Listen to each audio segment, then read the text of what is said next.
periféricos.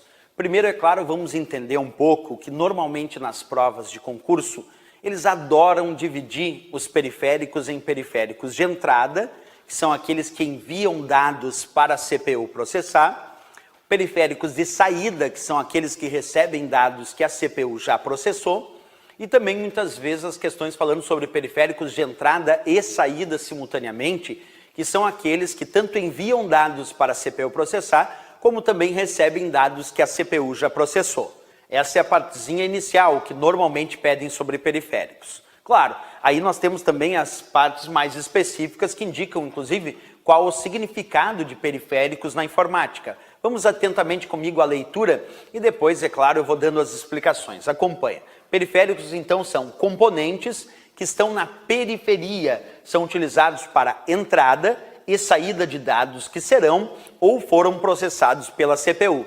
Então, a função de um periférico é ou dar entrada de dados ao teu computador, à CPU como um todo, que é a unidade central de processamento, ou receber dados que já foram processados pela CPU, quer dizer, dar saída nesses dados, nessas informações. Dentre a lista dos vários periféricos que existem, aqui eu mostro alguns exemplos de periféricos de entrada que são bem comuns no nosso cotidiano. O mouse, por exemplo, é um periférico de entrada, porque tu movimenta o mouse na superfície e ele envia informações para a CPU processar, ou tu clica no mouse e ele também então envia informações para a CPU processar.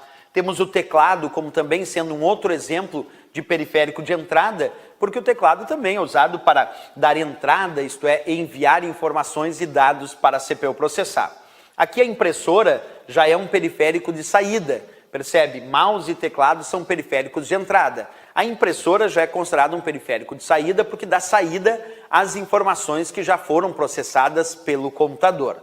Quando nós vamos pegar agora de forma individual, então, nós já sabemos que nós podemos ter três categorias de agrupamento desses periféricos. Alguns periféricos são agrupados como periféricos de entrada, o caso do mouse, do teclado, do microfone. Alguns periféricos são de saída, o caso da impressora, do monitor, do vídeo e também do alto-falante ou da caixa de som, também é periférico de saída. E alguns periféricos realizam a função de entrada e saída simultaneamente. Aí nós temos que ter muito cuidado. Como, por exemplo, uma impressora, a princípio é um periférico só de saída. Mas se for uma impressora multifuncional, a impressora multifuncional tem uma parte dela que é scanner, e scanner é periférico de entrada, e tem a parte impressora, propriamente dita, que é a parte saída. Então, uma impressora normal é só periférico de saída. Uma impressora multifuncional é considerada um periférico de entrada e saída, porque, claro, tem a parte scanner, que é a entrada, e tem a parte... tem a parte scanner, que é a entrada, e tem a parte impressora, propriamente dita, que é a saída.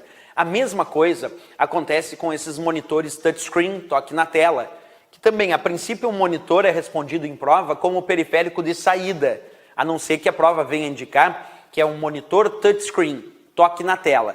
Porque se ele for um monitor touchscreen, aí vai ser um periférico de entrada e saída simultaneamente. Então, cuidar um pouquinho desses detalhes também. Certo, pessoal? Bem.